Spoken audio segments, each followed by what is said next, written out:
মিডিয়ায় একটা আলোচনা হচ্ছে না যে পশ্চিমবঙ্গের মুসলমানদের এবার কি হবে।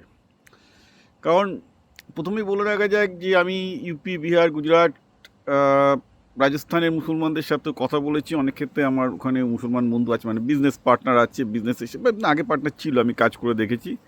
বিশেষ করে গুজরাটের কেসটা আমি বলতে পারি আরও ভালো করে, যে গুজরাটে কিন্তু মুসলমান ভালোই আছে।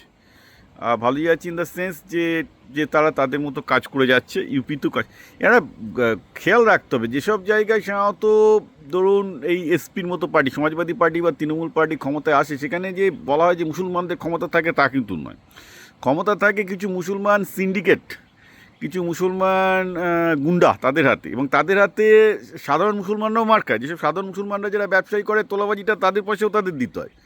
সুতরাং আমার নিজের অভিজ্ঞতা, আমি গুজরাটে যেটুকু দেখেছি বা রাজস্থানে যেটুকু দেখেছি, যে আমি দেখেছি যে মুসলমানরা সেখানে ভালোই ব্যবসা করছে, কাউকে ঘুষ টুস দিতে হচ্ছে না, সিন্ডিকেট দিতে হচ্ছে না। এবং একটা জিনিস তো ভাবলে হবে যে বেসিক্যালি মানে একটা খুব সাদা মাথায় আমি বাঙালি মুসলমানদের এ কথাই ভাবতে দেখবো যে আপনারা কিন্তু সেই আলটিমেটলি পশ্চিমবঙ্গ ছেড়ে অন্য রাজ্যে আপনাদের যেতে হচ্ছিল।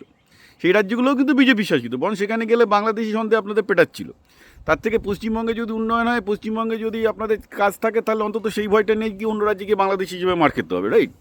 সুতরাং আমি ওভারঅল আমি বলবো যে এর আগেও আমি একটা ভিডিও করেছিলাম যে আলটিমেটলি এটা আমি মনে করি না মুসলমানদের জন্য নেগেটিভ কিছু হবে। কারণ বেসিক্যালি তৃণমূল এবং সমাজবাদী পার্টি এগুলো মুসলমান ভোটের নামে যেটা করে, কিছু মুসলমান গুন্ডাকে পোষে, তাতে কিন্তু তাদের হাতে মুসলমান ছোটো ছোটো ব্যবসায়ীরাও নিষ্পেষিত হয়, তাদেরকেও বেসিক্যালি তোলাবাজি দিতে হয়, রাইট?